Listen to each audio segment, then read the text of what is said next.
"You dirty son of a bitch," I growled, hands balling into fists, gaze fixed on the man at the far side of the room. Sharp-dressed, with movie star good looks and a 1920s hairdo, James Sullivan looked for all the world like he'd just stepped off the set of The Great Gatsby. He wore a grin as wide as the Mississippi in rainy season and sat casually on the edge of a dark wood table, a low-ball glass filled with something dark and delicious in one hand. He wasn't the only one in the room. No, there was a host of familiar faces. Archmage Borgstrom perched behind an enormous wooden table covered with a slew of maps and reams of paper. Ferraro stood beside her, leaning against the edge of the desk, surveying a report, brow furrowed in worry, while Darlene Drukiski nattered on in her cheerful Midwestern accent from in front of a mission board.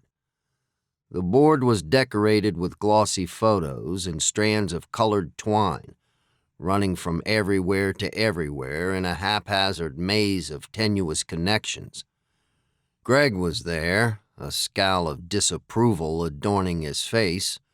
Shit, even Sir Gal, Knight of King Arthur's court and protector of the Holy Grail, was present and accounted for, examining a manila folder from the seat of a padded leather club chair.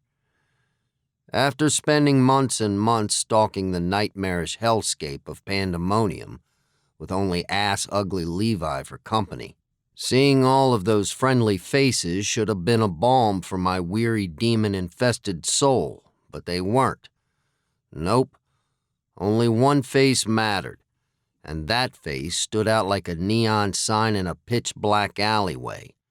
A neon sign that strobed "punch me, punch me, punch me" in electric blue lettering.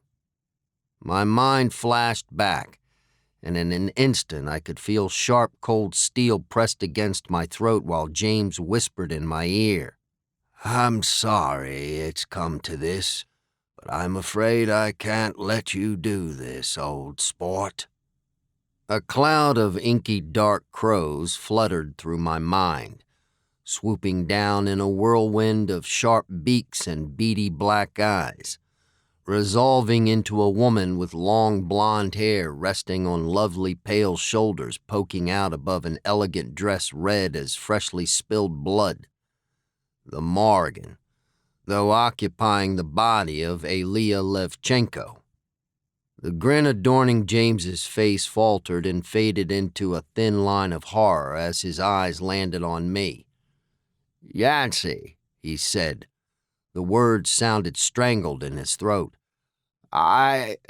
This," he stammered, sweeping a hand around the room. "Well, I can explain." "Good luck doing that without any teeth, you human dumpster fire." The sound in the room faded to a dull rumble, words all blending into an odd, incoherent roar as red rage invaded my vision. Without waiting for a response, I surged forward, long legs carrying me across the room in 4 quick steps as I threw myself at him. He shot to his feet and darted right, bringing his hands up into a classic boxer's stance, angling his hips and squaring up his shoulders, ready for a brawl. James was a scrapper, no doubt about it, and he'd been a member of the Fist of the Staff before I'd even been alive and kicking. The man knew his shit and was tougher than a Marine Corps drill instructor with a host of combat tours under his belt, a grenade in one hand and a K-bar clutched in the other. I didn't have 2 shits to give about any of that. He was a dick. He'd sold me out. And even if he did have a damned good reason, he still had a dump truck's worth of comeuppance barreling his way. There was a very real part of me that wanted to kill him where he stood, but I didn't want to do it with magic. Tearing him apart with iron-strong bands of knocks would never bring the satisfaction I needed. I wanted to kill him with my bare hands.